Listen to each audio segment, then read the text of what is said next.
There's a lot of caves in Puffin Island. Well, all Puffin Island. Probably some birds live in there. Yeah, quite possible. And some fish might go in the cave. Kiersten, a cave. Listen to them all. They all live in the grass. And they make little nests.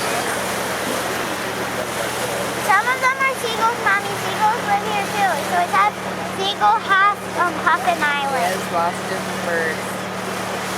It's Birds Island. Kiersten, Jack. You having a good night? Yeah. How about you, Jason? Yay!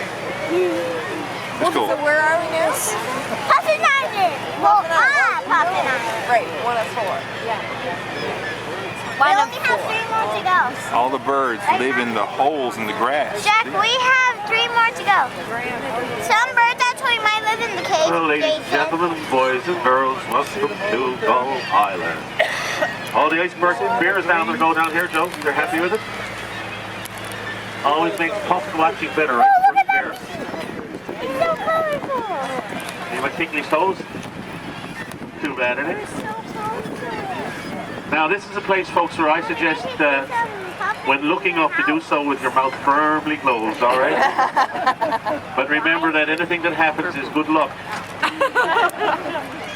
Look, Jack, look at all the puffins looking at you. Now, you've seen, who has not seen a puffin? You have not seen a puffin, sir. Watch that. Yeah.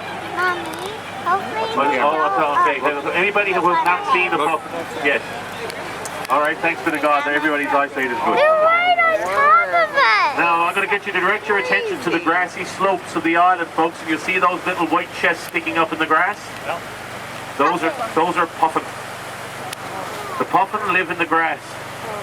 And they dig burrows into the topsoil. See all those little tufts and hummocks of grass? Those are the entranceways to puffin burrows. These are sea birds, folks. They have only come to land to reproduce. The only reason they come to land is to find a dry, safe place to put their egg. Oh, I will. So it's really important. Look at that one. It's right there. Puffins and their cousins, the common birds, and you can see some common birds just below the puffin burrows on the bare rock. Those are the common bird, pointed bill, thin pointed bill. Right, those little back, they stand up like penguins. You see them there? Interspersed amongst them will be the odd razor-billed hawk, and they're hard to tell the difference in them unless you're really close. You can see a more pronounced bill and the jet black color of the coat. Listen to them. So many puffins. So look, guys, these birds are monogamous. They keep the same partner for life. So a puffin and their cousins are great Catholic birds. The puffin burrows, they go back into the topsoil 6 to 8 feet. Wow. And they can dig them out using little specialized claws on their feet to dig out their burrows. Jack? Inside the burrow, there are 2 chambers. They have a birthing chamber where they share equally in the upkeep of the egg and the chick. And they have a washroom/kitchen facility where they store the capelin that they bring back in their bills, and where they also will store their guano. This young lady over here just said you can smell them. And they keep their own droppings, folks, to reuse them later. A breeding pyramid of puffins maintains the same burrow for their whole life.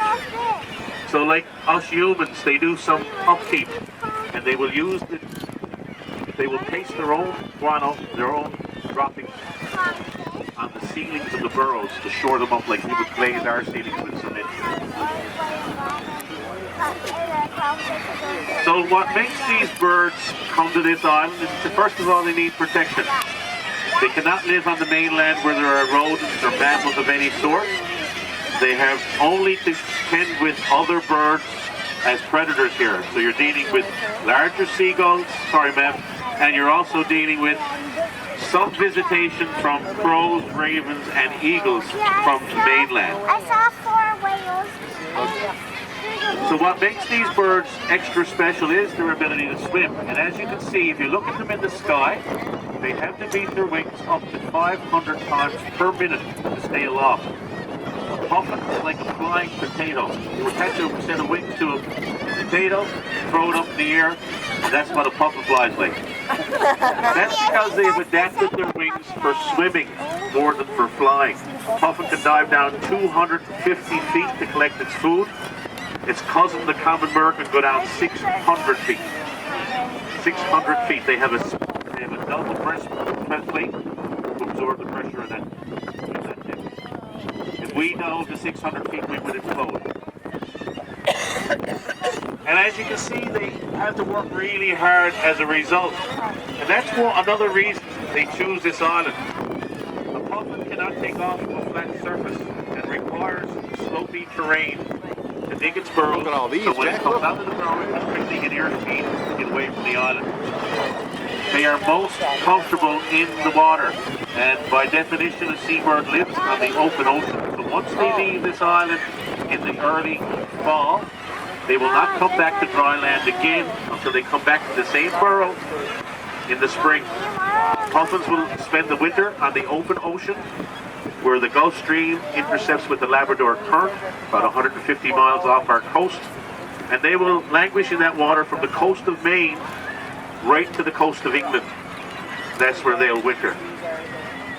The little black and white, gray and white seagulls that you're seeing on the cliffing ledges, those are called black-legged kittiwakes. And we go from one extreme to the other here, folks. We have the largest seagulls on the planet are known, oh my goodness, right here, rare bird, folks. Look at that. That's the northern fulmar. See the guy with the really stiff wing? That's a northern fulmar in flight. What time? Right there, 12 o'clock, going by. He's got a real stiff wing, he's larger than the other ones. See him? There he is, turning towards us. Extremely, oh, what a shot of him, guys. You've got the best shot of the fulmar this year.